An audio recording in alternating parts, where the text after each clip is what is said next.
بسم اللہ الرحمن الرحیم۔ دوسرا امر یہ ہے کہ ان قصوں میں اکثر مواقع میں توکل کی وہ مثالیں گزری ہے جو ہم جیسے نااہلوں کے عمل تو درکنار ذہنوں سے بھی بالا تر ہے۔ ان کے متعلق یہ بات ذہن میں رکھنا چاہیے کہ توکل کا منتہا یہی ہے جو ان واقعات سے ظاہر ہوتا ہے، اور وہ پسندیدہ بھی ہے، اور اس کے کمال پر پہنچنے کی سعی اور کم سے کم تمنا تو ہونی ہی چاہیے، لیکن جب تک یہ درجہ حاصل نہ ہو اس وقت تک ترک اسباب نہ کرنا چاہیے۔ ایک بزرگ فرماتے کہ میں نے حضرت عبد الرحمن بن یحییٰ رحمۃ اللہ علیہ سے پوچھا کہ توکل کی حقیقت کیا ہے؟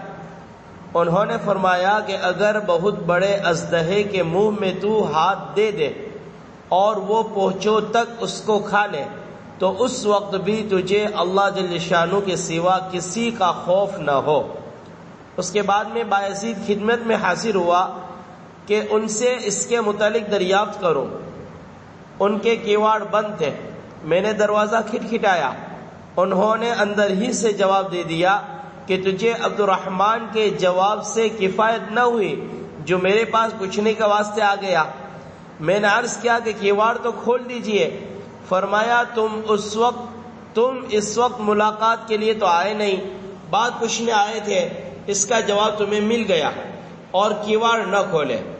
1 سال کے بعد میں دوبارہ ان کی خدمت میں حاضر ہوا تو فوراً کیواڑ کھول دیے اور فرمایا کہ اس وقت تم ملنے کے لیے آئے ہو۔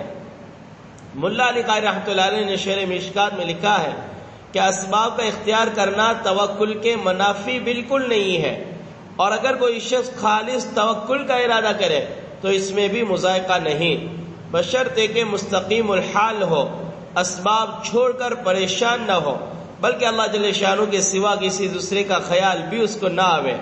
اور جن حضرات نے ترک اسباب کی مذمت فرمائی ہے اس کی وجہ یہ ہے کہ لوگ اس کا حق ادا نہیں کرتے، بلکہ دوسرے لوگوں کے توشہ دانوں پر نگاہ رکھا کرتے ہیں۔ حضور اقدس صلی اللہ علیہ وسلم کا پاک ارشاد ہے کہ اگر تم اللہ جل شانہ پر ایسا توکل کرو جیسا کہ اس کا حق ہے تو تم کو ایسی طرح رزق عطا فرمائے جیسے پرندوں کو دیا کرتا ہے کہ صبح کو بھوکے گھونسلوں سے نکلتے ہیں اور شام کو پیٹ بھرے واپس ہوتے ہیں۔ حضور اقدس صلی اللہ علیہ وسلم ارشاد ہے کہ جو اللہ جل شانہ کی طرف بالکل یا منقطع ہو جائے تو حق تعالی شانہ اس کی ہر ضرورت کو پورا فرماتے ہیں، اور اسی طرح روزی پہنچاتے کہ جس کا اس کو گمان بھی نہیں ہوتا۔ ایک اور حدیث میں ہے کہ جو شخص یہ چاہتا ہے کہ وہ سب سے زیادہ مستغنی ہو، وہ ایسا بن جائے کہ اس کو اللہ جل شانہ کے عطا پر اس سے زیادہ بھروسہ ہو جتنا اس مال پر ہوتا ہے جو اپنے پاس موجود ہے۔ اس کا اندازہ 2 قصوں سے ہوتا ہے جو احادیث مبارکہ میں مشہور ہے۔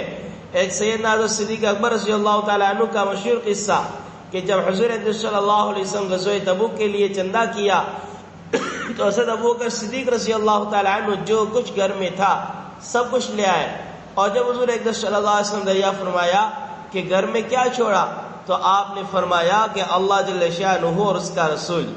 حکایت صحابہ میں یہ قصہ نقل بھی کر چکا ہوں۔ دوسرا واقعہ ہے کہ ایک شخص حضور اقدس صلی اللہ علیہ وسلم کی خدمت میں حاضر ہوئے اور ایک سونے کی ڈلی انڈے کے برابر پیش کی اور عرض کیا یا رسول اللہ صلی اللہ علیہ وسلم، یہ مجھے ایک معدن سے کان سے مل گئی ہے، میں اس کو اللہ کے راستے میں دیتا ہوں، اس کے سوا میرے پاس کوئی چیز نہیں۔ حضور اقدس صلی اللہ علیہ وسلم نے اس سے اعراض فرمایا۔ ان صاحب نے دوسری اور تیسری مرتبہ اسی طرح اصرار سے پیش کیا۔ حضور صلی اللہ علیہ وسلم نے اس کو لے کر ایسے زور سے پھینکا کہ اگر ان کو لگ جاتی تو زخمی ہی کر دیتی، اور یہ ارشاد فرمایا کہ بعض آدمی اپنا سارا مال صدقہ کر دیتے ہیں پھر لوگوں کے سامنے ہاتھ پھیلانے کے واسطے بیٹھ جایا کرتے ہیں۔ ان صاحب کا اعتماد اللہ اور توکل سیدنا صدیق اکبر رضی اللہ تعالیٰ عنہ کے مقابلے میں کیا ہو سکتا تھا؟ اسی وجہ سے حضور اقدس صلی اللہ علیہ وسلم نے وہاں سب کچھ قبول فرما لیا اور یہاں ناراضی کا اظہار فرمایا۔ اس سلسلے میں ہمارا کابر کا درس عمل بہت ہی عجیب اور پسندیدہ ہے، اور وہ ہے جس کو حضرت عبداللہ سید الطائبہ شیخ المشائخ شاہ ولی اللہ صاحب رحمۃ اللہ علیہ نے اپنے اس رسالے میں تحریر فرمایا جس میں اپنے مبشرات کو جمع کیا۔ فرماتے ہیں کہ میں نے ایک مرتبہ حضور صلی اللہ علیہ وآلہ وسلم سے روحانی سوال کیا کہ اسباب کے اختیار کرنے میں اور اس کے چھوڑنے میں افضل چیز کون سی ہے؟ تو حضور صلی اللہ علیہ وسلم کا مجھ پر ایک روحانی فیض ہوا، جس کی وجہ سے میرا قلب اسباب اور اولاد وغیرہ کی طرف سے بالکل سرد پڑ گیا۔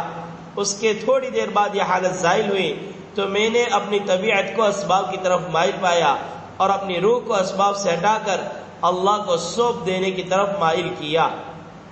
حقیقت میں یہ بہترین صورت ہے کہ اس میں وہ اشکالات بھی پیدا نہیں ہوتے جو ترک اسباب میں پیدا ہو جاتے ہیں۔ سبحان اللہ، سبحان اللہ،